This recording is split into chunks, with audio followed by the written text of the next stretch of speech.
na God is the source of our total supply.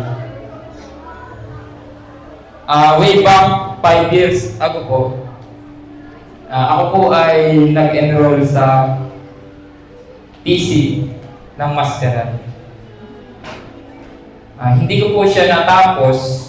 Online po siya 2021, pandemic time po. Nag-enroll ako dahil online kasi kung face-to-face po siya, hindi ko po papasukan. Kasi ang sinasahod ko po ay sakto lamang sa aming pamilya. Dahil nga sagad po sa loob. Tapos, 2022, naging required na po ang face-to-face.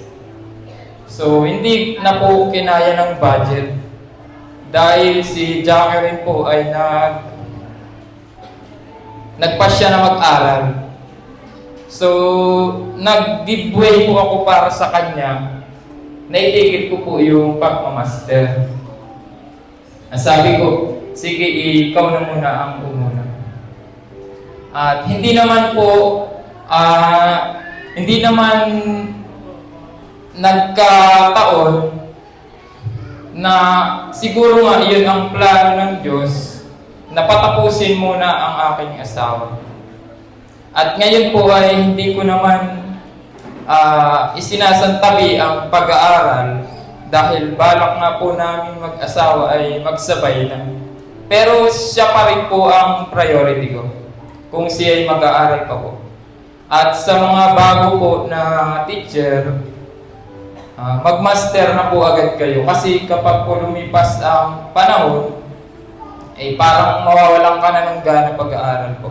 Maganda po yung sariwa pa ay ipagpatuloy na po natin. Dito po sa pag-a-apply ko sa pagpapapromote, ang target ko po noon ay T2. Kasi sa lunsad po ay 2 T3 at 1 T2 ang item. Ngayon, nagkaroon po ng tawag dito, ECP. So, yun naman po ay ibang promotion. Ang sa amin po ay through natural vacancy. Ang kanila po ay yung ECP nga. Maraming nagsasabi na applyan ko na rin po yung ECP. Ay dahil po maraming nagpasya na sa ECP, mga teacher na lunsan, naiwan po yung item na natural vacancy. Ani po kami nag-orientation doon sa natural vacancy. Ang nakapagpasa lang po ng documents ay 3, nag-waive pa po yung 2. Kaya ako po yung natirang matatag sa natural vacancy. Iyon po, naging positive na yung aking isip dahil nga sure na wala nang makakaagaw ng item. Then, habang papalapit po ang evaluation, yung mga nag-apply sa ACP, ginamit po nila at naibalik doon sa natural vacancy. So, naipit po ngayon ang aking application dahil mas malakas ang laban nila. Tapos ng masteral, tapos ako po ay hindi naman nakapag-master, wala rin units. Then, sabi ko, patay. Kung walang magwe-wait, ay delikado po ang aking position na in-applyan. Nagpasa po ako ng T2, nagpasa ako ng T3. Tapos, yun na lang po ang pag-asa ko, yung T2. Ay, ang ginawa ko po doon sa T2, na-i-waive ko rin po siya. Kaya ang apply ko na lang po talaga ay T3. Kaya nung magbalikan ang nagpa-reclass sa ACP, nanganib po yung aking position na teacher 3. Sabi ko, bahala na si Lord. Tapos, pinuntahan po ako ni Ma'am Leia sa room ko. Hinahagilap nga po ako, hindi ako makakita. Para siyang namumroblema. Sabi ko, ano po ba yun, Ma'am Leia? Sir, tatapatin kita. Ay, hindi niya madiretso na alanganin yung aking position, pero sa kanya mayroong konting pag-asa. Tagilid sir, pero huwag ka pa rin mawala ng pag-asa, malay natin. Hindi niya ako binigyan ng positive na kasiguraduhan, or hindi rin niya ako binigyan ng negative na pagsasabi. Then sabi ko sa kanya, Ma'am Lea, pasensya ka na, ikaw ang namumroblema sa aking application. Tapos, ayun nga, umalis siya. Sabi ko sa kay Ma'am Lea, thank you po. Dahil alam ko na nais niya po na ipasok yung aking pangalan doon sa position na iyon. At pagkalipas ng isang linggo, pinatawag naman ako ng principal namin sa office. Ang payo niya sa akin ay mag-aral. Yun po yung ano niya sa akin talaga. At ang ano nga rin po niya ay, sabi po niya, hindi talaga natin mapagwersa yung application dahil sa lahat ng nag-apply, naging division ranking po kasi siya. 16 sa binangonan, 15 lamang ang slot. Ay kataong ako pa po yung pinakang huli. 16. Sabi ko, talaga yatang ako'y igagawa ng Diyos ng kasaysayan. Kasi 15 ang kailangan ay ginawa akong pang 16. At sabi ni Ma'am Lea sa akin, kung walang magwe-wave na teacher, ay magiging pending. Or worse, magpapanibagong pagpapapromote po. Sabi ko sa kanya, bahala na po si Lord. Kasi ginawa ko na po talaga yung lahat ng aking makakaya. Doon sa hindi ko kaya, bahala na po si Lord. Sabi ko. At natutuwa naman po si Ma'am Lea dun sa aking pananaw. Sabi, sige sir, ipag-pray mo nung ipag-pray. Gagawa ako ng paraan para yan ay makapasok. Pero hindi po niya yun mapupwersa dahil nga ang titingnan po doon ay yung ranking.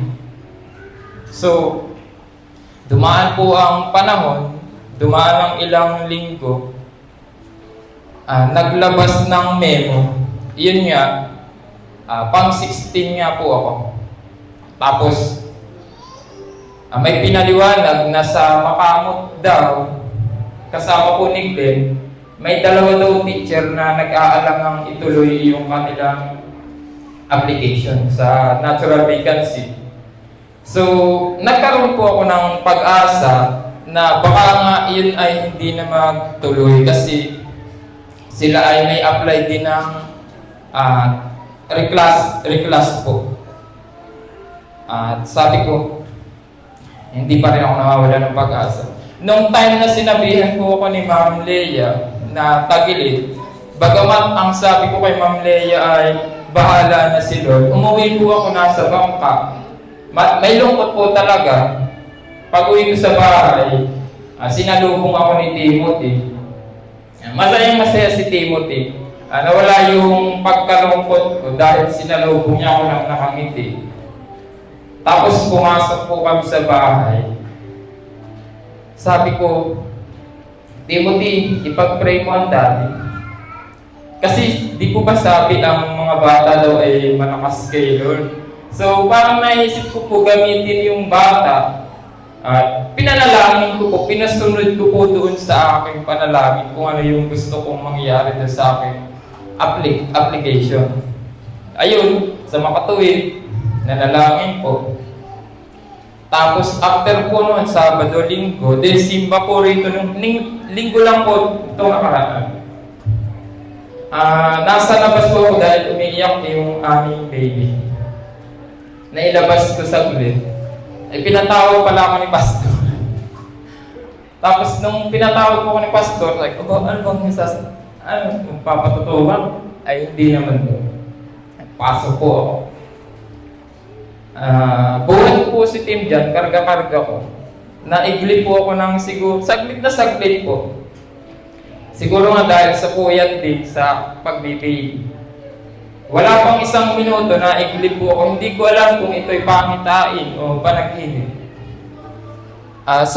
Meron ipinakita po sa akin na isang kaharian, may nakapwesto at parang trono ng hari, tapos sa kanan po niya ay may nakaposisyon. Tapos yung nakaposisyon po noon, biglang bumalikwas po, hindi ko alam kung anong ibig sabihin. Tapos, parang yung paglalagyan po sa akin, iyon ang naipalit. Sabi ko, Lord, ito po ba yung signs doon sa aking application? Parang doon sa panaginip kong iyon, naging panatag po ako. Sabi ko, parang totoo yata ito. Nito nga pong Monday o Tuesday, nai-congrats po ako ni Ma'am Leia dahil dalawa nga po kaming nakapasok sa T3 sa DS through natural vacancy. At ito po talagang sabi ko nga sa GC, sumuot dahil pa yung parang pumasok sa butas ng karayo dahil ang dami pong tao ang nagkailangang mag-wait ng kanilang promotion para lamang mapasok ko yung aking pangalan. 3 tao po sila. Siguro sa situation na rin nila, yung iba gusto nag-wait dahil ang bahay nila ay malapit lang sa school ng Makamot, malalayo sila, pupunta pa sila ng Lunsad. So, ginamit po yun ni Lord na sitwasyon para ang aking application ay mapasok. Kaya, purihin po natin ang Diyos. Sabi po sa aking asawa, ang dami na nating utang sa ating kapatiran. Yung pagpasa mo, hindi pa natin ay pagpasalamat sa church. Tapos ito pa. Ganun din po sa aming school, sa aming ka-grade. Ganun po kasi ang sistema. Kapag may mga achievement, pakain talaga.